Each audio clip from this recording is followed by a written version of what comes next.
IPL മൂന്നാം മത്സരത്തിൽ Sunrisers ഹൈദരാബാദിനെതിരെ RCBയുടെ ശക്തമായ തിരിച്ചുവരവ്. SRHന് അവരുടെ ബാറ്റ്സ്മാൻമാരുടെ ഷോട്ട് സെലക്ഷനെ പഴിക്കാം. ജയിക്കേണ്ടിയിരുന്ന കളി ബേസ്റ്റോയുടെയും മനീഷ് പാണ്ഡെയുടെയും മോശം ഷോട്ടുകൾ കാരണം RCBയുടെ കൈകളിലേക്ക് അവർ വച്ചുനീട്ടി. ടീം പ്രിവ്യൂവിൽ ഞങ്ങൾ ചൂണ്ടിക്കാണിച്ച SRHന്റെ മിഡിൽ ഓർഡർ വീക്ക്നെസ് ആദ്യ മാച്ചിൽ തന്നെ പുറത്തു കണ്ടു. വാർണർ, ബേസ്റ്റോ, പാണ്ഡെ എന്നിവർക്ക് ശേഷം എക്സ്പീരിയൻസ്ഡ് ബാറ്റ്സ്മാൻ്റെ അഭാവമാണ് SRHന് വിനയായത്. മിച്ചൽ മാർഷിൻ്റെ ഇഞ്ചുറി കാരണം ഓൾറെഡി ഒരു ബാറ്റിംഗ് ഓപ്ഷൻ അവർക്ക് നഷ്ടമായിരുന്നു.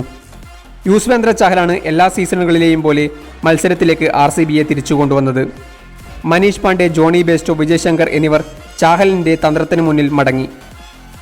ഒരിക്കൽ കൂടി വിരാട് കോഹ്ലിയുടെ വിശ്വസ്തനാണ് താനെന്ന് ചഹൽ തെളിയിച്ചു. ആദ്യം ബാറ്റ് ചെയ്ത RCBക്ക് ദേവദത്ത് പടിക്കലിൻ്റെ ഹാഫ് സെഞ്ചുറി മികച്ച തുടക്കമാണ് നൽകിയത്. ആരോൺ ഫിഞ്ച് പിന്തുണ കൂടി നൽകിയപ്പോൾ ഓപ്പണിംഗ് വിക്കറ്റിൽ തന്നെ 90 റൺസ് വന്നു. എന്നാൽ ഇരുവരും അടുത്തടുത്ത പന്തുകളിൽ പുറത്തായതോടെ റൺ റേറ്റ് കുറഞ്ഞ RCBക്ക് വിരാട് കോഹ്ലിയെയും പെട്ടെന്ന് നഷ്ടമായി. AB ഡിവിലിയേഴ്സ് തൻ്റെ ക്ലാസ് പുറത്തെടുക്കുകയായിരുന്നു അവിടുന്ന് അങ്ങോട്ട്. 30 പന്തിൽ 4 ഫോറും 2 സിക്സറുകളുമായി ABDയുടെ അർദ്ധ സെഞ്ചുറി RCB സ്കോർ 163 എത്തിച്ചു. റാഷിദ് ഖാനെ വിക്കറ്റ് എടുക്കാൻ അനുവദിക്കാതിരിക്കുക എന്ന തന്ത്രം RCB നന്നായി എക്സിക്യൂട്ട് ചെയ്തു. റാഷിദ് ഖാൻ ക്രിയേറ്റ് ചെയ്ത പ്രഷർ കാരണം അഭിഷേക് ശർമ്മ, നടരാജൻ, വിജയ് ശങ്കർ എന്നിവർക്ക് ഓരോ വിക്കറ്റുകൾ വീതം കിട്ടി. മറുപടി ബാറ്റിംഗിൽ പതിവ് പോലെ ഉമേഷ് യാദവ് ലൈനും ലെങ്തും ഇല്ലാതെ പന്തെറിഞ്ഞത് RCBക്ക് തിരിച്ചടി നൽകി.